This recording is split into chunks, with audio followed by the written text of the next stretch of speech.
Hey guys, I'm here at the school and the internet's so much faster here, so I can get some stuff downloaded and put on here.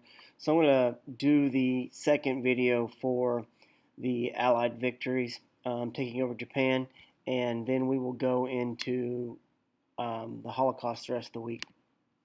Um, as I said, after they defeated um, the Nazi Empire and the Italians in Europe, the United States and Great Britain really looked into crushing Japan, and that they've been fighting a war in the Pacific ever since um,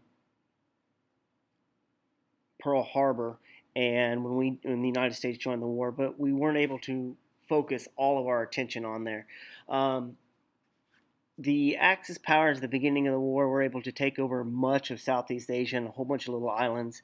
And so we were trying to liberate them and gain all that territory back while defeating Japan. After the Battle of Midway, which will be the turning point of the war in the Pacific, the United States was able to take a strategic island where they could build an airstrip to attack Japan. And they set forth gaining more strategic islands and airstrips to attack the mainland of Japan.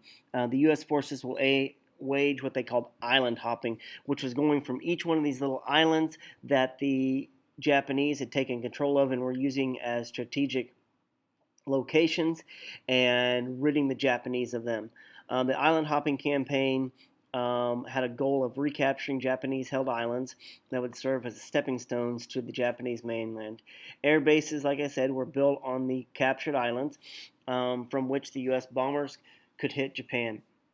Territory was gained after bloody battles at places such as Coral Sea, Guadalcanal, Tarawala, Iwojima, Okinawa, and Palau. Iwojima and Okinawa are going to be two of the biggest and most famous of the island hopping battles.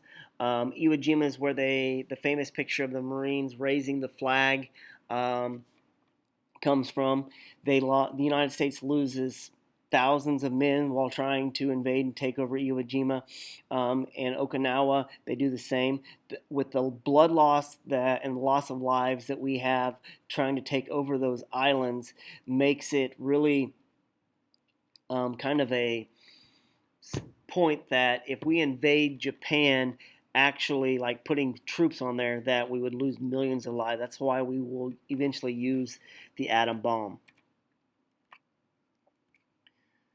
I'm going to scroll through some of these pictures here.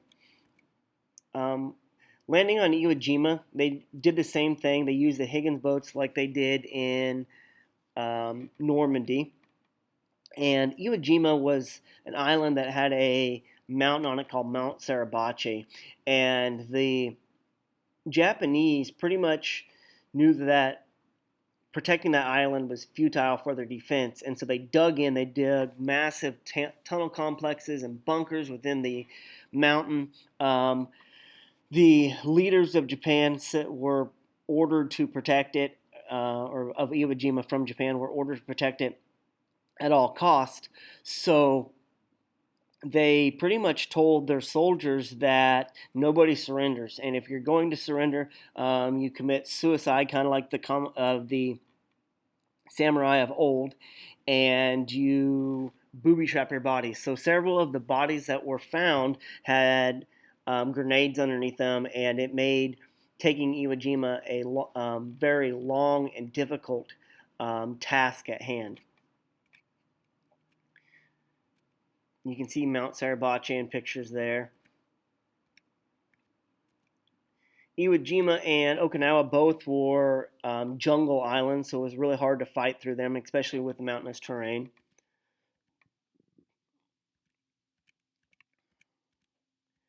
You can kind of just see the pictures going through there. If you scroll down to picture slide 113, it has that famous picture of raising the flag on top of Mount Sarabachi once we finally took control of the island.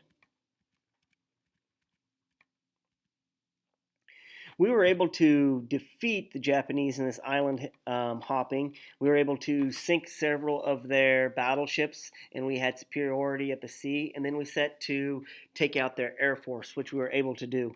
Eventually, the Japanese have to turn to a um, very brutal way of trying to fight. What they did is they trained kamikazes, which were suicide pilots, to get in their pilots and or get in their planes and pretty much fly fully fueled ships into our or fully fueled planes into our ships as pretty much bombs. And at first they were very effective because we didn't know what they were doing, and then eventually, as we kind of learned what they were doing, we were able to shoot them down, so forth.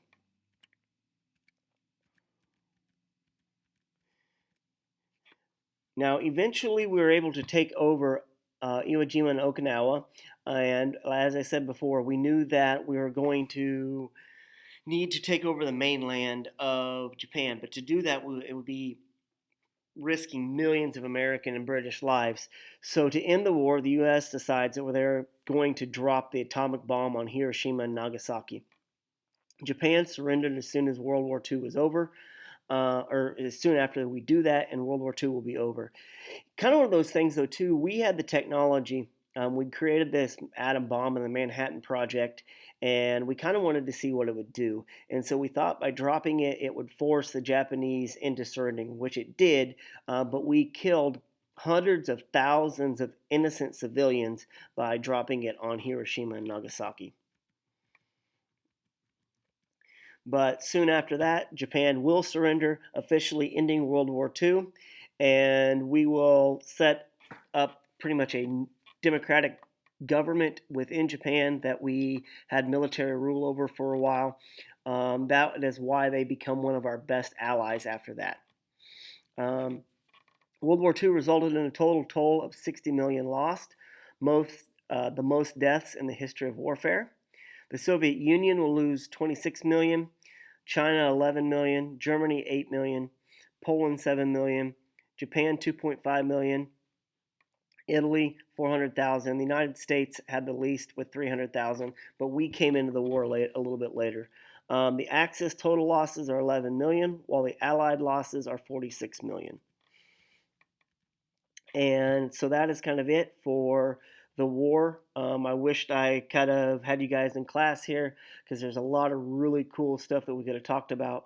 But with these videos needing to be short, I just kind of made it short. So hope everybody's doing great. And we will start with the Holocaust for the rest of the week. Have a great day, guys. Bye.